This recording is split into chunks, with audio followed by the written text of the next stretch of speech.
ეს არის რეალურად ხა პერმანენტული ხმამაღალია, მაგრამ ხანგრძლივი, გამომფიტავი, დაგეგმილი რაღაცა სისტემური დაპირისპირებები, სადაც საბოლოოდ შეიძლება 20, 30, 40, არ ვიცი რამდენი წლის შემდგომ რომელიმე მხარემ გაიმარჯვოს.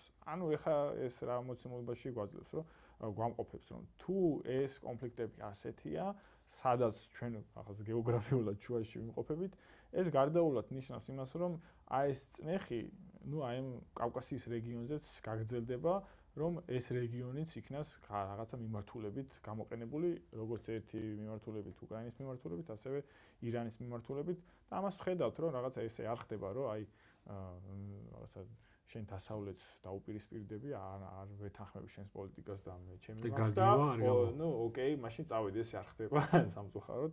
რაღაცა ისტორია, ბოლო საუკუნეების ისტორია აჩვენებს, რომ დასავლეთს აქვს რესურსი, რომ განგზნობადი წნეხის, აქვს რესურსი წინააღმდეგობის და ეს, ასე ვთქვათ, წნეხი იქნება ეს პოლიტიკური, დიპლომატიური, ეკონომიკური, ეს წნეხი გაგრძელდება. ეხლა თვისობრივად რა ხარისხის იქნება ეს წნეხი, არ ვიცი, რაღაცა შეიძლება მივიდეს რაღაც უკიდურეს ზომამდეც, შეიძლება არც მივიდეს, თუმცა ეს დაპირისპირება გაგრძელდება, ეს არ არის რომ რაღაცა დავიხურე ქუდი და ოკეი, წავედი. როგორც ახსენე, ანუ ჩვენ ვიმყოფებით ორი გეოპოლიტიკური ხანგრძლივი სისტემური კონფლიქტების შორის.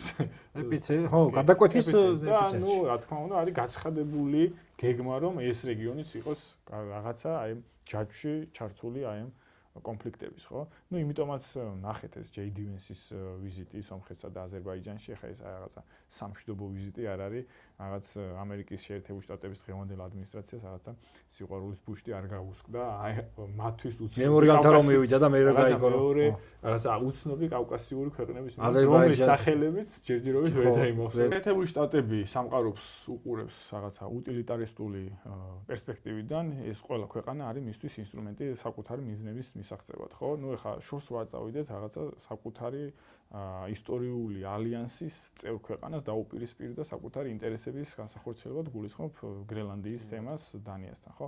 ამიტომ ეხლა ჩვენ ამასთან შეტარებით საერთოდ ვინა ვართ, ხო? ამიტომ ხო, ანუ ჩვენ რაღაცა ნაიური წარმოდგენები არ უნდა შეგვიქმნას რაღაც აი ამ ვიზიტებთან დაკავშირებით, რომ ეხა ეს არის ეკონომიკური განვითარებისთვის, ან სომხეთის, ან აზერბაიჯანის, ხო, მაგალითად ეხა 11 მილიონი ღირებულების აღარ ტექნოლოგიური დრონები გადასცეს სომხეთს, ხო? რაში უნდა გამოიყენოს სომხეთმა ეს? თურქეთს უწყებს ომს, აზერბაიჯანს უნახებს თუ ან საქართველოსთან აპირებს ომს? რა თქმა უნდა, ესეც არის იმისთვის, რომ ირანთან პოტენციურ დაპირისპირებაში სომხეთიც იყოს აი ამ სადაზვერვო საქმეში ჩართული.